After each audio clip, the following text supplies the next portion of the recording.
Pada yang nak bisnes tapi tak ada modal, ini cara yang saya buat dulu. Ini kita berada di Seri Menanti. Ini adalah kayu mahagoni. Walaupun mahagoni yang saya kata agak murah, geng. Sebenarnya kalau... Oh yeah. Geng, this is gudang bos hijau yang baru. Macam korang tahu, gudang first bos hijau ni kecil. So ni kita perlukan tempat yang lebih besar. Geng, Hafizan Enterprise di Jepara, Indonesia. Ini korang mesti tertanya-tanya macam mana proses pengeringan grade A yang best. Lepas tu kenapa dia mahal, geng? Sebab, geng, kalau korang nak tahu, pengeringan kayu jati betul tipikal orang panggil sini ataupun grade A, okey, ni adalah oven, geng. Proses oven nanti saya akan bagi tahu korang. Assalamualaikum warahmatullahi wabarakatuh. Bismillahirrahmanirrahim. Di episode sebelumnya, saya membagikan sebuah video salah satu bos ijan, bos muda daripada Malaysia yang berkunjung ke Jepara untuk urusan bisnisnya, dan beliau ini juga berbagi sedekah terhadap warga yang ada di sekitar. Sebenarnya siapa sih sosok daripada bos ijan, bos muda yang berasal dari negeri Johor, Malaysia? Seperti apa kisahnya? Langsung kita lanjut ke video berikutnya. Okey, bapak ni di anggaran 3 minggu ya, Pak? Ya, Pisau kau banyak banget, Pak? ya banyak, sampai 27 warna ini. 27 something lah, memang banyak kita pakai. Sebab tu untuk menyiapkan satu bot ukiran ni saja, geng, dah lah pakai 3 minggu. Bapak puluhan tahun ya, Pak? Ya. Puluhan tahun. Pak Paidi cenai. Ya. Pak Paidi, geng. Alhamdulillah jumpa orang lama. Orangnya sangat peramah, dan di video beliau ini selalu membagikan rezeki terhadap satu sama lain, tidak kira daripada negara manapun. Bahkan beliau ini juga mempunyai 4 gudang di Indonesia. Wow, sangat luar biasa. Seperti apa sih kisah inspirasi daripada bos ijan, pemuda yang berasal dari negeri Johor, Malaysia? Langsung saja kita simak video berikut. Bismillahirrahmanirrahim. Semoga video ini bisa menjadi motivasi dan inspirasi buat kita semua. Kebaikan harus kita sebarluaskan supaya kita juga bisa mencontoh hal baik yang dilakukan oleh bos ijan. Geng, okey, ramai yang tanya saya dekat mana saya mula. Geng, ni adalah kedai pertama saya. Lepas tu saya parking Mybi saya dekat sini. Nanti kita akan sharekan gambar dia. Inilah permulaan saya, modal RM7,000 je dalam bisnes saya dulu. Saya bisnes perabot terpakai. Korang tahu tak? Modal yang sebenar dalam bisnes sebenarnya bukan modal duit. Sebab saya mula RM7,000 tu untuk deposit dengan barang-barang lampu segala je. Untuk barang masa tu, geng, kalau korang datang, first saya buka kedai ni, saya jual perabot rumah sendiri. Memang tak ada barang lah. So saya buat dropship. Macam mana dropship yang saya buat? Saya terpaksa ambil gambar kat kedai-kedai orang lain untuk dijual secara gambar. Menjual gambar. Ni step ni korang boleh ikut, geng. Pada yang nak bisnes tapi tak ada modal, ini cara yang saya buat dulu. Ini kita berada di Seri Menanti. Orang panggil sebelah ni Tokong lah. Okay, kalau korang tengok jalan, ini jalan terus ke pantai Seri Menanti. Sebelah ni je, kampung Seri Menanti. Inilah kedai pertama saya. Memang cukup mengharukan lah kalau dah datang sini pada 2016. 25 hari bulan 5 2016 masa tu. Okay, inilah kedainya. Kecil je, sewa RM600. Masa saya nak mulakan tu, saya fikir sewa RM600. Aku bayar sewa rumah RM200 pun sangkut-sangkut. Macam mana nak mulakan? Tapi, geng, dalam bisnes ni korang terjun je. Jangan pernah korang takut, ragu-ragu. InsyaAllah Allah banyak. Allah banyak. Allah tolong kita. Allah banyak bagi kita peluang. Allah memang akan tolong kita dalam apa segala cara. Ingat, nak mulakan bisnes, memang modal duit tu penting. Tapi sebenarnya modal akal, keberanian dan modal tenaga ni yang paling penting. Betul banget, bos. Kalau kita drop dalam bisnes, bukan kewangan yang menyelamatkan kita, tapi skill dan cara yang akan menyelamatkan kita. Dengar baik-baik. Sebab kepada yang mungkin belum pernah bisnes, majority mindset diorang akan cakap modal duit nombor 1. Tidak. Korang boleh je jadi dropship ataupun korang boleh je start menjual apa sahaja yang di keliling korang. Okay? Korang tolong jualkan barang orang. Sebab ramai sangat yang bertanya saya macam mana nak mulakan bisnes ni, bos. So saya tak dapat nak jawab satu-satu. Saya kongsikan tips. Sebab ramai yang roja saya ni, dia memang tak ada modal, tapi sangat-sangat teringin nak mulakan bisnes. Semoga apa yang saya bagi tahu korang ni boleh diguna pakai. Okay? Itulah saya ceritakan sikit macam mana saya mula. Sampailah cawangan kedua saya di Parit Sulong. Nanti saya akan buat video untuk next seterusnya. Lokasi kedua saya buka. Geng, dalam bisnes bukan buat sekali terus jadi, geng. Buat banyak kali, geng. tempat tu tak strategik, jangan patah semangat, ganti tempat lain dan marketing yang betul. Yang paling penting apa?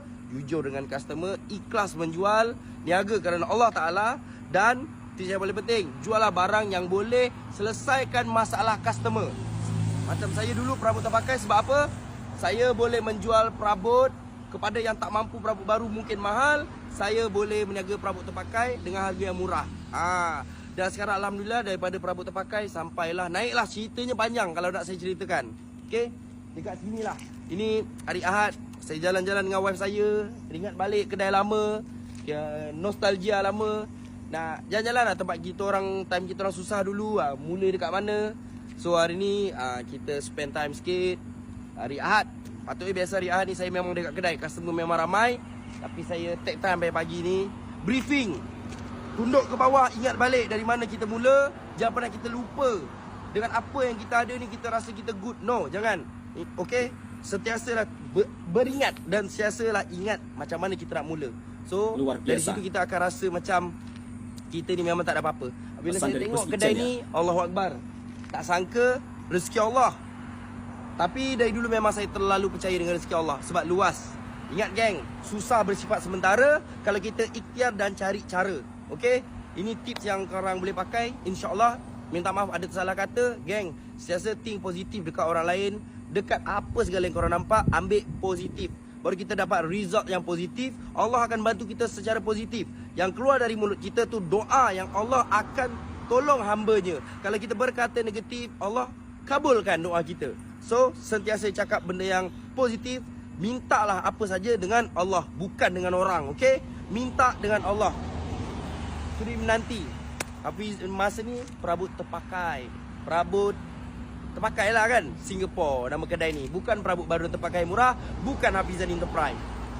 Okay gang, saya nak tengok dulu, steamkan. Color yang sama, semua sama, bersih sama. Hai rindunya. Okay, Assalamualaikum dari bos Ijan korang. Masya Allah, luar biasa ya pesanan daripada Bos Ijan. Okey, part 2 geng, saya lupa nak selitkan. Okey, macam mana saya survive dari dulu sampai sekarang dalam bisnes. Geng, masa saya mulakan bisnes ni bermodalkan 7,000, deposit siap barang semua, mana ada duit. So, saya pula bangsa mindset dalam masa setahun dua aku tak akan kacau profit company. Mesti ramai tanya, bos, kalau kita berniaga tapi kita tak pakai duit company, macam mana kita nak makan, survive bayar kereta? Betul. Masa tu geng, saya ingat lagi anak saya bayi lagi dalam pantang. Dan masa tu kita orang memang tak ada senang kata, baru bisnes dan nak gandakan dengan cepat duit bisnes tu. Saya buat apa geng? Saya niaga burger kat sini geng. Dari petang buka sampai malam sambil jaga kedai perabot. Perabot buka pukul 8 pagi dan saya akan mulakan dalam pukul 6 niaga burger dekat situ. So saya cakap dengan isteri saya, pukul 6 kita niaga burger, itu duit makan kita. Duit tak kisahlah jajan ke apa, duit anak, saya akan pakai duit burger. So kalau tak ada sale, tak ada makan. Sebab kita pemula geng. Majoriti yang saya tengok, kalau bisnes baru start, duit bisnes tu dipakai, bukan nak kata salah, tapi dia akan melambatkan korang, akan kacau profit company. So pada pemula macam saya lah, sebab tak ada modal. Kalau modal kuat tak apa. So macam buatlah macam saya. Buat walaupun bisnes tu korang kena fokus, cari satu side income yang boleh tanggung korang punya minyak, makan, jajan, apa segala. Dekat sinilah saya niaga burger. Dan saya ingat ada budak-budak naik basikal, customer tetap saya. Dia memang tak tahu anak orang kaya kot, dia akan beli banyak. Memang cukup kalau saya jumpa budak tu, saya bagi 1,000. Anda kata ada budak ni yang selalu datang ke surau, dia selalu pergi baca sana, dia beli dengan saya, Roja abang nak bagi 1,000. Okay? Wow. Kat sini lah dia banyak bantu saya, dia beli, dia baik dengan saya. Setiap hari dia akan beli dengan saya. Kalau adik ingat abang niaga burger, niaga perabot terpakai kat sini, tolong Roja abang nak bagi 1,000. Okay? Kat sini lah geng. Dia duduk sini nanti, dia akan sembahyang dekat masjid sana. Dia naik basikal 3-4 orang. Tapi adik tu mungkin saya cam muka dia. Okay? Macam itulah saya survive tanpa kacau modal niaga dan profit perniagaan. Sampailah saya tukar kedai pun, saya masih niaga burger depan dia. Sampai saya rasa saya boleh ada gaji dalam bisnes saya. Okey geng, ingat, ini kalau boleh pakai tips ni, pakailah. Kalau tak boleh pakai, tak apa. Okey, rezeki tu Allah yang bagi, usaha saja. Alright? Nak senang, tak susah. Itu ayatnya lah, tapi sebenarnya ehem-ehem jugalah. Okey. Assalamualaikum warahmatullahi wabarakatuh. Bye. Wow, buka Oh, gudang yeah. baru di Indonesia. Geng, this is gudang Bos Ijan yang baru. Macam korang tahu, gudang first Bos Ijan ni kecil.